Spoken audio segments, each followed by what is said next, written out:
I would just like to point out that all of the characters and writings are property of the prospective owners and the people who created them. I own none of the content that is currently being created. Please support the official release of all such products. Thank you for listening.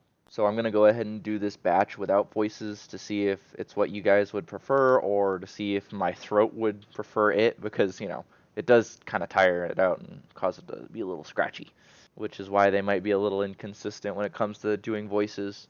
Anyway, on to the chapter. That time I got reincarnated as a slime. Volume 1, Chapter 17. It was the beginning of a new morning. Everyone had gathered in the workroom. Yesterday we had borrowed a vacant room that was meant for apprentices in order to stay the night. When we first entered the workroom, there were already 4 people inside that were just staring at the magic steel ingot, all the while sighing. They were turning it over and over in their hands, checking if it was real. The ingot I handed over was only the size of a human fist. I thought it was an overly exaggerated reaction, so I asked, "Is it really that rare to see?" "What are you even saying?" Uncle Kaijin answered me, and followed it up with an explanation. Magic ore was the raw form of magic steel. Even in its unrefined form, magic ore was considered to be valuable. The reasoning was very simple, its rarity and its versatility. There was a major element that existed in this world called magic essence. This magic essence that didn't exist in my original world occupied a major role in this one. When a demon was defeated, very rarely it would drop a condensed mass of magic essence called a magic stone. This magic stone was something like a concentration of energy, which was used as a fuel for an invention unique to this world, spirit engineering. This magic stone acted as a core for superior demons, and on top of being more beautiful than most precious gems, it was said to contain an unimaginable amount of energy. As such, magic stones of superior demons were used as the core for many manufactured goods. Craftsmen were said to even use these as raw materials for the accessories they created. Those items would grant various effects upon the wearer, such as an increase to abilities, or an effect that would bind the item to the user only. And between magic ores and regular ores, there was one decisive point that set them apart. Without exception, magic ores would only form around the vicinity of superior demons. The reason was that when regular ores are exposed to a dense concentration of magic essence, they would slowly absorb it over a very long period of time. Only when a great amount is contained would regular ores finally undergo a change into magic ores. It was similar to how minerals would suddenly change. Naturally, only powerful demons would be inhabiting locations with high levels of magic essence. Magic ore was hard to find in locations like habitats of weak demons that adventurers defeated to earn pocket money. For magic ores to form, at the very least, it needed to be a place that B-ranked demons or above would live in. Incidentally, this was the first time I learned some information regarding the rankings of demons. So, that's how it is. Well then, I wonder, should I also be around B rank? If that's what you think, it must be true. Though, you're alone in thinking that. Everyone thinking to themselves. Most likely everyone apart from the Nini Gobta was thinking the same thing. Well, leaving the idiot aside, magic ore was already such a difficult thing to obtain, but the amount of magic steel that could be extracted from said ore was roughly only 3 to 5%. In other words, a lump of magic steel the size of a fist was worth money that was 20 times its value in weight. The way money was valued here was almost the same as in my original world. A common way of measuring money, gold standard system, was adopted across the nations. Well, what all this meant to me was that the metal was much rarer than I had guessed. As expected of me, not missing a single thing. By the way, I became just a little bit scared about the fact that I secretly possessed a huge amount of that magic steel. There was no way anyone could find out, but what if someone did? Was I thinking this because I was a petty bourgeois? Anyhow, the main issue was from here on, magic steel was not simply valuable just because of its rarity. There was a true reason for its worth. That was because the metal possessed a property that had extremely good affinity with guiding magic power. It was possible to control magic essence to a certain degree using imagery in the mind. My magic perception was the same, even the effects of water manipulation was brought about the same way. The majority of skills used by demons were based on using magic essence in such a way. Although I didn't know much in regards to magic, I had suspected that the theory behind its use was no doubt similar. And so, what if a huge amount of magic essence was included in the raw material of a weapon? Astonishingly, apparently it'll become a weapon that grows. How romantic. Eh, what's it like? I want it. Though I managed to firmly hold my inner thoughts back, the words that almost burst from my throat still remain on the very tips of my tongue. It was a weapon that responded to the thoughts of the user, gradually altering its shape into the desired ideal form, and depending on the magic power of the user, it was even possible to freely transform its form in the midst of battle. Furthermore, due to its high affinity with magic essence, it would amplify the power of skills. In a way, when compared to normal weapons, Unless there was a great difference in talent, the magic weapon would definitely bring its user victory. Perhaps, though this was just a speculation of case of pouring my money in utmost use of technology, if a superior demon's magic stone was inserted into a blade of pure magic steel, would it possibly become a sword of fire or sword of ice? Though, in my heart I was screaming, "Hurry and make it already!" It was not good to get too excited. I felt that it could be done, so I wanted to procure a magic stone if the occasion presented itself. After a long time of explanations, Uncle San and Co. were now working on the sword. For future reference, we were also observing what they did, although Gobta was no doubt just sleeping. When creating a sword, there were a variety of kinds that could be made. In my heart, the strongest sword is of course the Japanese sword. However, even among katanas, there were still all kinds of varieties. To contemplate on what kind of sword you could make was also something quite interesting to think about. What's this? A large part of the magic steel was still left unused. The remaining amount was still largely the size of a fist. It was to the extent that made me think to myself, would it be alright to use just that much for one sword? Upon asking, I was given an answer saying, if all of the magic steel was used as raw material for the sword, who knows how much money that would cost? If you thought about it, it was natural. It was no wonder they didn't make such extravagant things like elemental swords. I now understood that it simply required too much money. Apparently they had used magic steel as the core part, while most of the blade was made out of ordinary iron and steel. I was told that magic essence in the magic steel would seep into the iron and steel parts, then eventually become completely merged. It was said that the more it aged, the stronger it became. Another special characteristic of magic weapons was that the blade would never rust or become chipped. Curiously, I was told that the weapons had a life of their own.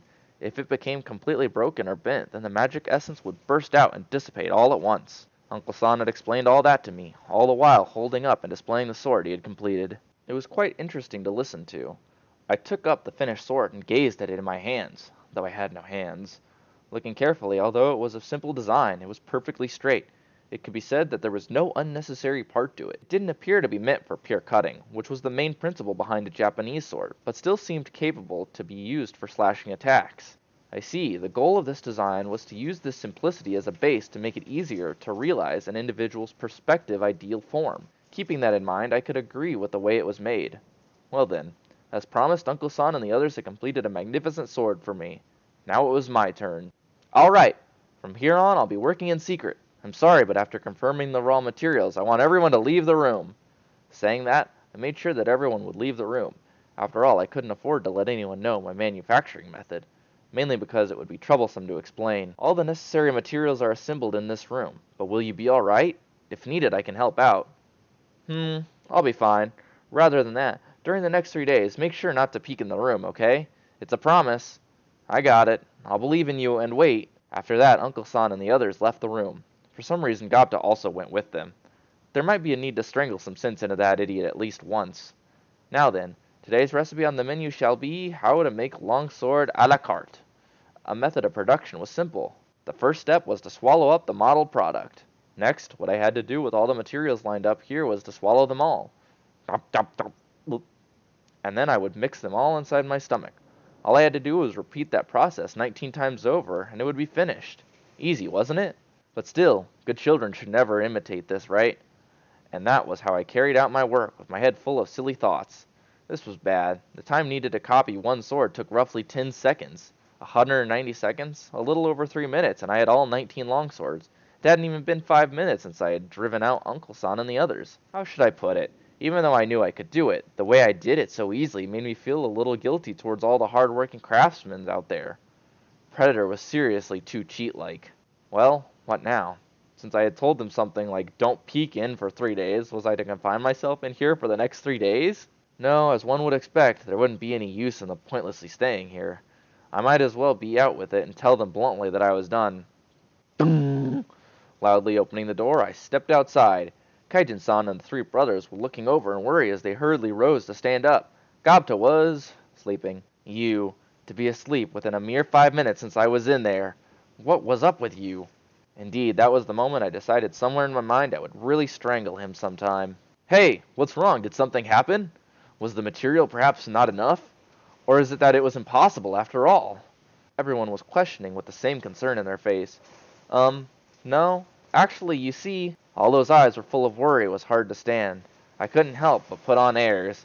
Still, the same as ever, I had such a bad personality. I'm sure I couldn't have cured this even if I died. Just kidding. Actually, I've already finished it all. Huh? Altogether, they raised their shocked voices in perfect harmony. Well, of course they'd be surprised. Cheers! In honor of successfully completing our work, we were drinking in a bar. We were celebrating under the pretext of having made sure the goods were safely delivered. Well, I did tell them it wasn't a necessary thing to do, but they said, now, there'll be plenty of pretty elder sisters there. Yeah, young pretties and mature ladies. It's the right place for gentlemen to visit. Hmm. The third bro is silent, sort of. Hey now, if Master Rimuru doesn't go, the party won't begin. I didn't want to, but there was no choice. These guys were really a handful. Man, my sincere image of a refined man will go to waste. This was really troubling. I was told the name of the establishment was Night Butterfly. Would there really be butterflies? I wouldn't forgive them if they were moths. No, it's not like I'm interested in that, okay? And while thinking these thoughts, we entered the shop. Oh my, welcome. Welcome to our shop. Collective welcome by waitresses and hostesses. Whew! Extremely beautiful women were standing all lined up. Oh, these long ears. Oh, no, I mean, it's an elf. What? Oh man, their clothes were too revealing. You could almost see, but couldn't. What was up with that? I wasn't even using magic perception with all my strength. Normally I use it on 10% output low energy consumption mode. These elderly sisters were all resolutely dancing in between the lines of modesty. Urgh. Was this a challenge? Was this a challenge towards me? Damn it! Damn it all! Aw, how cute. Wait, even though I had my eyes on it first. Smush. Boing, boing. On my body, a sensation. On my back, it was boing, boing. Was this paradise? Although you seem discontent at first, it looks like you're having a great time of it. Oh no. For great me to be like this. No, not that much. I guess that was a bit too forced. Not a single one of them believed in me. However, I couldn't help it. What could I do? I mean, right now I'm on the top of an elf's lap and being hugged from behind. My heart is so deeply moved. If only my late son, currently non-existent, was still alive, he would be so excited and frolicking about. We were passing away at the time, enjoying ourselves, when someone interrupted us. My, isn't this Kaijo Dono? That's not good at all to bring a vulgar demon into such a refined establishment as this. A provoking voice had called over to where we were. Who was that? Who was this old man? All of a sudden our surroundings had quieted down. As if they disliked that old man, the serving girls all had a hint of dislike on their face, but it was hard to notice unless you carefully observed them. Unusually for a dwarf, the old man was of slender build and rather tall, though I say that, he was around the height of a normal human. Hey, madam, do you permit the entering of demons into this shop? No, even though it's a demon, it's only a harmless-looking slime, so... Huh? It's still a demon, am I wrong? Do you mean to say that a slime isn't a demon? No, it's not like that. I never meant...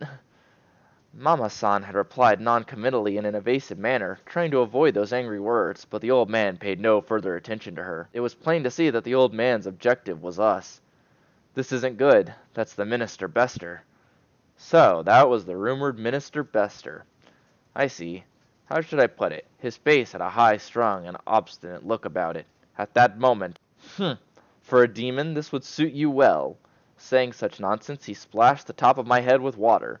That really got on my nerves, but I firmly put up with it. Since my opponent was the minister, I couldn't let my quick temper get the better of me and make trouble for Uncle-san, or the shop's Mama-san. To be banned from this shop or something like that, I didn't want to experience such a sad thing. But, just when I resolved to endure it all, Oi! Just because we were nice and quiet, you get full of yourself? Uncle-san kicked the table flying with a bang and stood up. Hey, Bester! Bastard! Acting so rudely to my guest. Are you ready for what's coming to you? Hang on. Kaijin-san, the other party is the minister. Is that okay? Mr. Bester had become stiff from astonishment, and I was also jumping up and down in panic. A gentle and soft sensation exploded from my back. It wasn't on purpose. Absolutely. You bastard, to dare use such words towards myself? Minister Bester couldn't even properly speak due to his anger and surprise. Isn't it about time you became silent? Bellowing in fury, Kaijin-san sent an unhesitating fist flying towards Minister Bester's face. Rimuru Dana, you were searching for skilled craftsmen, right? Would I be lacking? You would be far from lacking, but I should say, will this be all right? But, well, after hitting the minister, there would be no place for him in the country now. However, in a man's life there would be times when words were unneeded. I'll take you up on those words. I look forward to working with you, Kaijin. I didn't care about the minor details. If Kaijin wanted to come with me, I was just fine with that. Pretty words can go to hell. I'll be satisfied with living the way I want. Kaijin and I passionately nodded to one another, and so our promise was fulfilled. But still, from here on, how should we escape the country? As expected, when in society, if you didn't act with prudence, a mountain load of problems would come about. Even if you were to put up a front, these problems wouldn't simply go away. That time I got reincarnated as a slime. Volume 1, Chapter 18. Well then, now. We were still in the bar, Night Butterfly. It was something quite obvious, but bashing the face of a government minister was an extremely bad thing to do. Yes, it was something quite obvious indeed. Big bro, what were you thinking? It was Kaido-san who was together with another guardsman. As you would expect of a captain, even he could not skip duties all the time, so he was nowhere to be seen earlier today. We had invited him to go drinking with us, but he had curtly refused by saying, I have things to do. And so it wasn't that surprising to see Kaido-san looking so appalled at us for causing another uproar while he was away on business. Running away in itself would be an easy thing to do, but I was sure it would be a poor move. Because that fool acted so rudely towards Rimuru Dana, who was my guest as well as my benefactor. All I did was to teach him a small lesson, Kaijin had angrily answered, and pointed a finger towards Minister Bester, who was being looked after by the 4 knights he had brought with him. But even now, Minister Bester had not recovered from the shock and astonishment of the previous incident. He still managed to glare at us, even as he wore a dazed expression and dripped blood from his nose. He must have never imagined that he would actually get hit on the face. It looked like he was too surprised to even feel any pain. Sighing, Kaido-san quietly muttered, Hey now, a small lesson you say, and against the minister to boot. And continuing in a louder voice he said, Anyhow, from the time being I'll be taking you all into custody. And then he handed down the necessary instructions to his subordinates. But he also added in a voice that only we could hear, I won't be treating you guys so badly, so please don't make any trouble. Of course, I have no such intentions to cause a fuss. I stealthily moved to the side of Mama-san and placed 5 gold coins into her hands. To the surprise of Mama-san, I said, I've included the extra trouble we've caused. I'll come again. And with that I've said farewell. The quality of this bar was really great. It wouldn't be a laughing matter if I couldn't come here again just because of this incident. And so that was how we were arrested and taken away. But I felt like I forgot something. Right, it was Gobta. We hadn't brought him along with us to the bar. As a consequence for his repeated idiot acts, he was in the middle of punishment I had imposed on him, which I called the bagworm hell. In the beginning I wanted to hang him upside down, but I suppose it would have been too much, and so I wrapped all of him around with sticky thread, and then left him dangling from the top of a room. Wha! This is so rude, I can't be taken along as well. He had pitifully cried out in protest, but I figured that being too lenient would spoil him.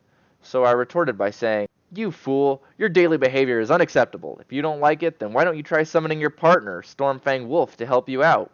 After telling him to do something he obviously couldn't, I simply left him there. For a goblin it would have been unreasonable, but the current Gobta, who had evolved into a hobgoblin, should be fine without food or drink for a week. If it turned out that we were going to be confined for many days, I would break out just once to go save him, and with that, I decided to push all the thoughts of him out of my mind. I did feel a little sorry for him, but considering how healthy he was, he should be fine. The 5 of us were being taken away to the royal palace, but I should mention that we weren't exactly put into heavy restraints. It felt like we were going along voluntarily, although we were being forced. In the end, we were to be stuck in jail for about 2 days. But the meals provided were pretty good, and there was even furniture in the room we were imprisoned in, and although all 5 of us were in one room, it didn't feel like a jail, but more of a dormitory. I had the impression that we were being treated fairly well. This is because I let my temper get the better of me. I'm sorry. Kaijin was apologizing. However, none of us minded such a thing. Kaijin-san, it's alright, there's not a problem at all. That's right, it's nothing that Uncle-san needs to worry about. The third bro is silent. The 3 brothers all seem to feel the same way. But rather than that, after being released, we'll follow Kaijin-san as well. Rimuru Dana, will it be bothersome if we go too? Although I had no way of divining what the last one was trying to say with my level of understanding, his feelings came across anyway. I'll take care of everyone. However, I'll be working you all hard, so be prepared for that. Yeah, all 3 said. And so, in this way we began discussing what we would do after being released from jail. The first day had passed in that manner, and it was now nighttime, well into the 2nd day of imprisonment. Come to think of it, isn't that minister especially aggressive towards Kaijin? I wonder, is there a reason for that? It was a question that had come across my mind by pure chance. Upon being asked, the look on Kaijin's face soured as he sighed and then began talking about it. It turned out that Kaijin was formerly one of the commanders of the Royal Palace Knights. Having said that, in the entirety of the Royal Palace Knight Order, there were 7 separate corps, and Kaijin was entrusted with leading one of those groups. All 7 corps were tasked with different roles. The 3 support groups working behind the scenes were the Engineer Corps, the Logistic Corps, and the First Aid Corps. The 3 main groups acting on the front lines were the Heavy Attack Corps, the Magic Attack Corps, and the Magic Support Corps. And finally, the most important of them all was the Royal Guards under the direct control of the king. Kaijin was the commanding officer of the Engineer Corps, and his adjutant at the time was none other than Minister Bester. You see, because Bester was descended from the family of a marquis, it was rumored that he bought into his position with money, but because I was born into a common family, I was jealous of him then. It must have been complicated for him, and it might have also been humiliating for him to be forced to take orders from a commoner. But at that time, I just didn't have the luxury to be considerate of other people's feelings. I was desperate to be able to meet the expectations of the king. It was such a difficult time when that incident happened. He then spoke further about the details of the incident that caused Kaijin to resign from the army, the artificial magic soldier incident.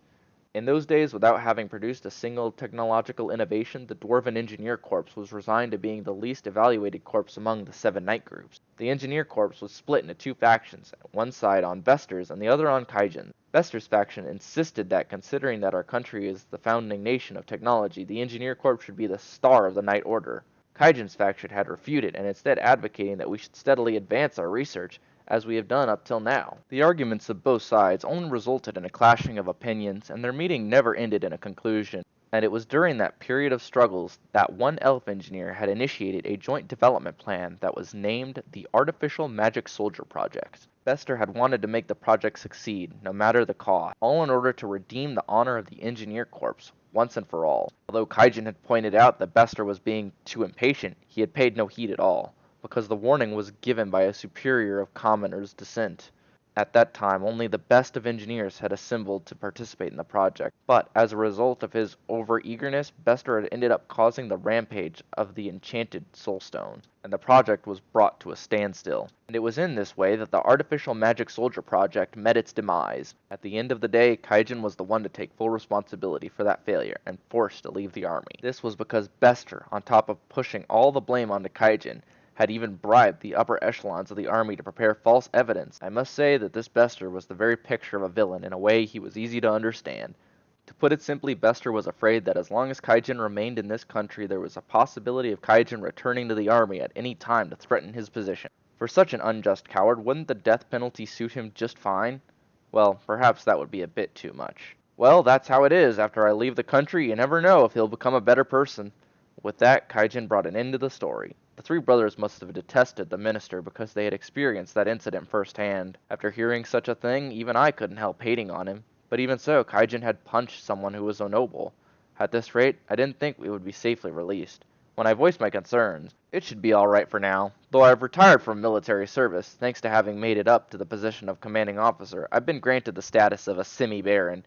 If it wasn't for that, they might have already executed me without bothering to go through a trial. After saying that, Kaijin burst into hearty laughter, though I couldn't laugh at all. When push comes to shove, I should escape. I'll disassociate myself with this incident and pass the time inconspicuously as an ordinary slime until matters cool down. That was what I decided to do in my innermost thoughts. So disappointed in you, Rimuru. The night passed, and it was now the day of the trial.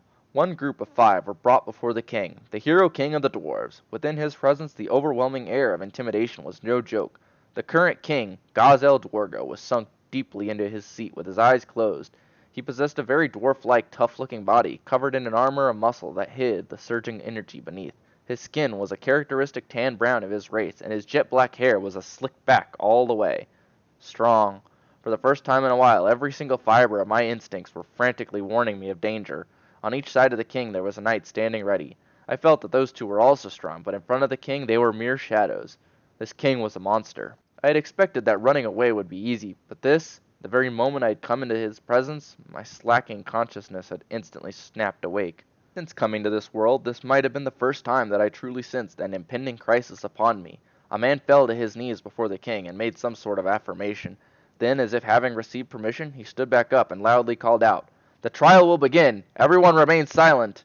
Our trial would begin now. Over the course of 1 hour, representatives from both sides would appeal their defense. As we were the ones who were involved in the incident, we would not be allowed to speak out. The only people who could speak freely in this place were nobles that were ranked earl or higher. Everyone else would not be allowed to speak until given express permission by the king. What would happen if you broke that rule? The moment you spoke out of turn, your crime would be settled on the spot, and for good measure you would also be convicted of disrespecting the king.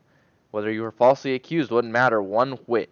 It was the rule of this place. There was also no choice but to leave everything to your representative.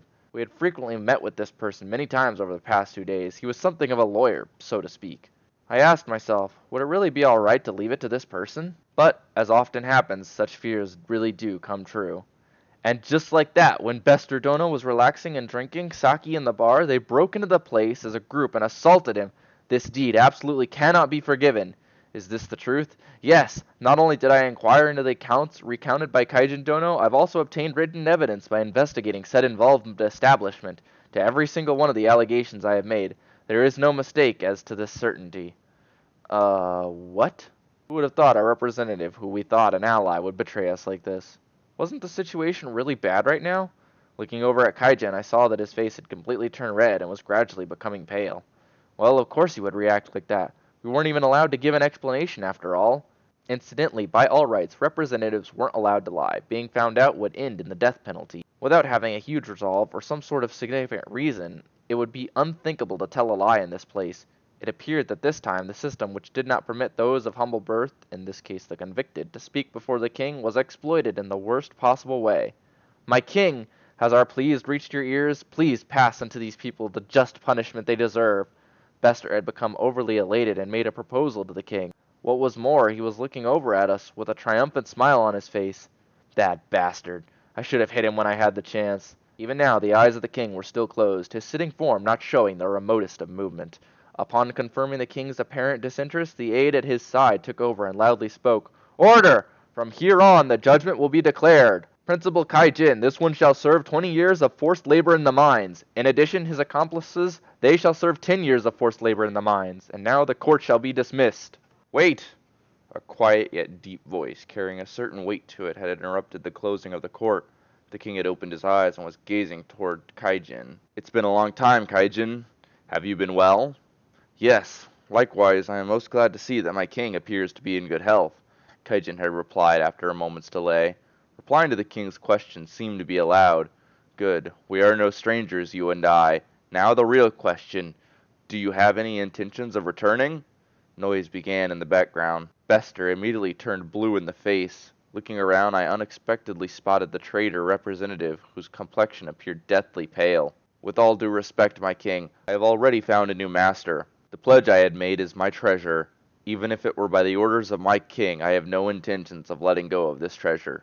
In response to those words, the crowd displayed anger. The guarding soldiers on the side of the king were emanating killing intent towards Kaijin, and yet without a hint of fear, Kaijin had proudly thrown out his chest and was gazing towards the king. Seeing that expression, the king closed his eyes for the second time. He murmured, So, that's how it is. Once again, silence gripped the surroundings. Even then, the king opened both his eyes wide and announced in a powerful voice, I shall now pass judgment. Heed with care. Kaijin and his company is to be banished from the kingdom. I shall not pardon any who remain in this country at the end of tonight. That is all. Well then, you would do well to disappear from my sight. This was the aura of a ruler, awe-inspiring to the point of making me tremble. But despite this, to my eyes the king had seemed somehow lonely. In this manner our trial ended, and we returned to Kaijin's shop. We had only went out for a bit of drinking, but it had turned into such a serious matter.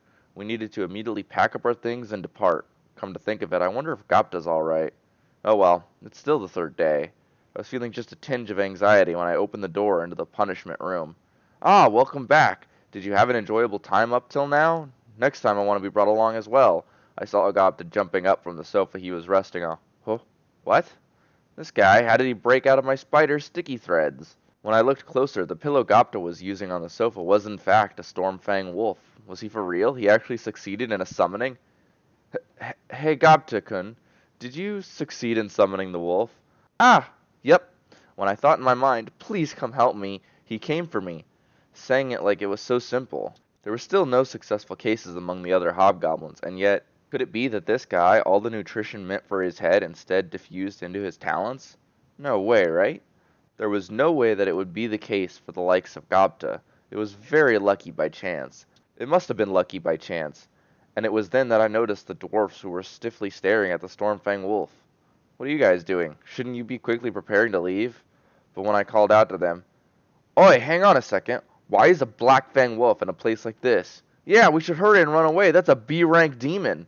They were in a great panic for some reason. I found the situation to be funny and interesting. It's okay, it's alright, nothing wrong. He's not that much different from a dog. We keep these wolves at home after all. My intention was to calm them down, but for some reason now, the four of them were now standing speechless. Because we were out of time, it couldn't be helped this time. After having the dwarves change into traveling clothes, I sent them all outside, and then by myself I swallowed up all the things in the house we needed to take. As for capacity, I still have lots more room left over.